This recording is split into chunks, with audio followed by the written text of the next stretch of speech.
Why does ACL rehab take so long? It's one of the most common questions I get, and I totally get it. You're months in, still not running, maybe even still on crutches and wondering, is this normal?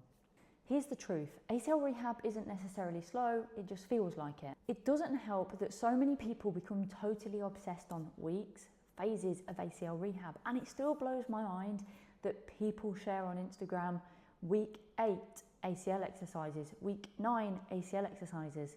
If you're not doing this by week 12, something's wrong with your rehab. I don't want to sound like a hypocrite because I've done similar videos. I've done the 0 to 14 days and in the first 30 days because those are really important and generally they're the same. But by week 12, giving out that type of advice is just, it's a load of rubbish because you're just guessing at that point. Some patients might be able to do that at week 12, they might be able to do more. But by putting a week and a timeline on it, it totally limits what somebody can do or somebody can't do, and it makes them that can't do it feel terrible because they're not doing it, and they try to do it, they try to overachieve, and possibly end up even hurting their knee. So it's very important that we try to get rid of timelines in ACL rehab. Yes, timelines are good, kind of, I want you off crutches by 4 weeks as a bare minimum, I want you back on the bike by week 2. Those are really nice things to aim for, but in terms of running, you can't really put a timeline on it because everybody is so different. Plus, do you know what makes ACL rehab even longer? Bad rehab. If your exercises aren't progressing, you're still on crutches at week 4, like I just said, not on the bike until 2 months post-op, it's often not your fault. It's actually the poor rehab guidance that you've been given and the lack of exercises to actually get you there. ACL rehab shouldn't feel like a guessing game. You need structure, you need purpose, not vague instructions of it should be based on yourself and the level of progression that you're making. And that's one thing that's really good about my ACL recovery guide, and that's why it took me so long to do it, is because I've put in progression markers so people can actually progress and go up the next level once they've passed these following tests and these following criteria, so that you don't do it on a week-to-week basis. But a lot of people will actually ask me and they'll say, Tilly, how many weeks is your guide? Well, it's however long it takes you, and some people just can't get it in their head that it's not about weeks. You're not paying for 12 weeks of ACL rehab. You're paying essentially for 12 months. If you do all this in 12 months, that's how long it'll take you, 12 months. But it's all about progressing on when your body's ready. Because like I said earlier, one person might progress faster than another person, or if we give them the same week exercises, it's just not going to be suitable. So the ACL Rehab Guide takes all of that into account, just for anybody that might be interested or wanting to know how I do that progressively within that plan. Lots of ACL rehabbers and therapists just get obsessed with time and timelines.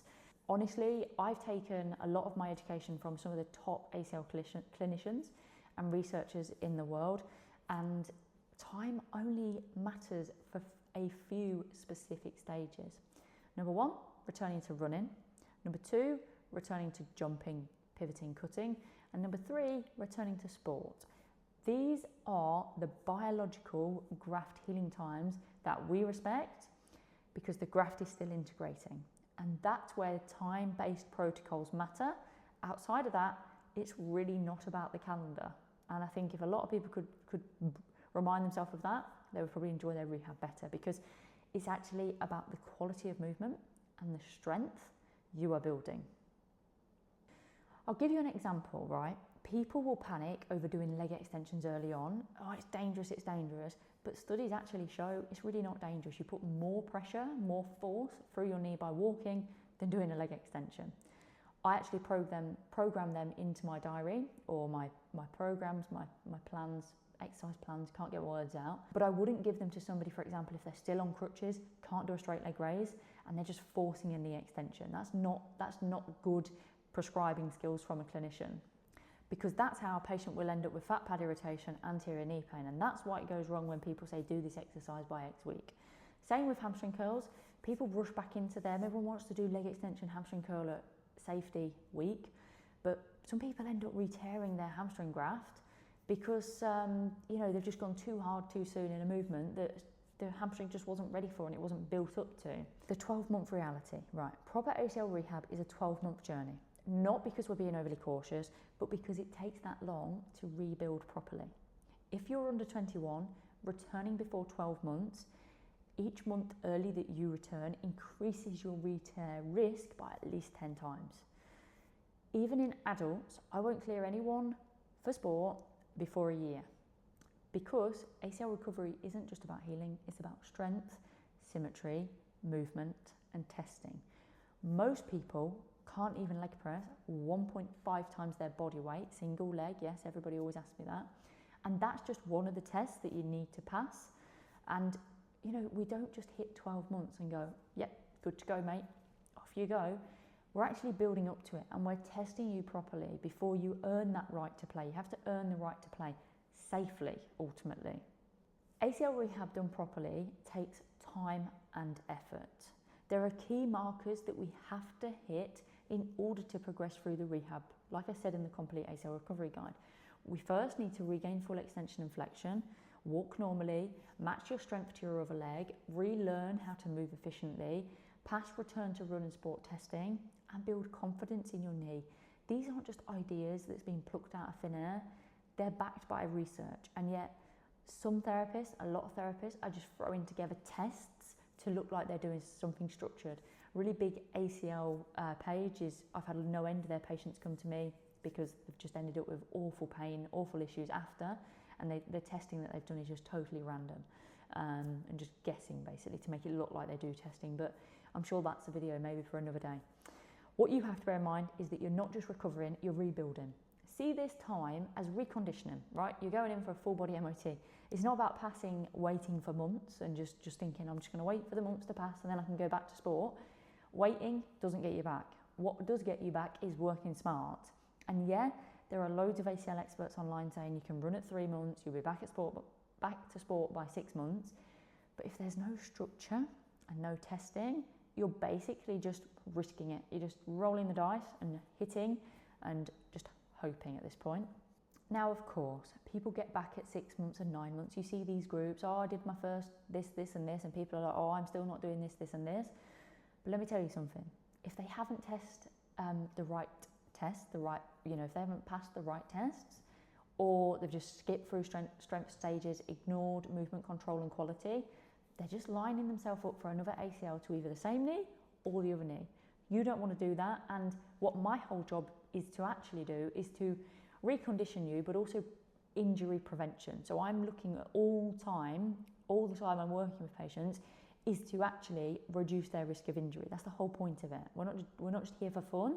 ACL rehab done right does still take time, but with clear, progressive drills and exercises that build real confidence, you will get back, and you will get back better than the way you left, trust me. And this is why, or one of the reasons I created my complete ACL recovery guide, to give people a plan that they can actually follow from surgery, pre-surgery, all the way back to sport safely. Honestly, I think one of the worst parts of ACL rehab is that people often don't even know what surgery they've had. They don't even get seen in the NHS, so National Health System for the people that's non-UK.